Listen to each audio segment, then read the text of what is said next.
Sa mga ama, hindi magiging ganap ang pagsampalataya.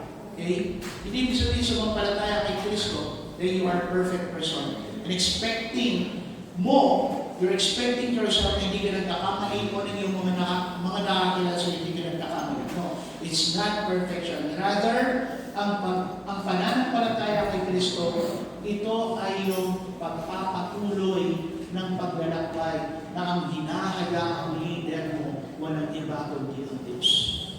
Amen? Ibig sabihin, you fall, tayo ka, and then let God again rule your life. Nagkamali ka, huwag kang mag-stay doon sa pagkakamali.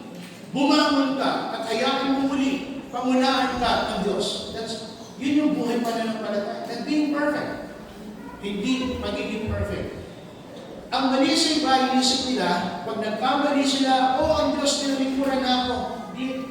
So, ipagpapatuloy nila ang gawang mali. Hindi po ganun. Ulitin ko.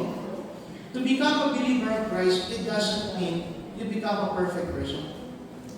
Marami ka pa rin gagawin mali. Kagaya ng bawat isa sa atin, tayo nagkakamali.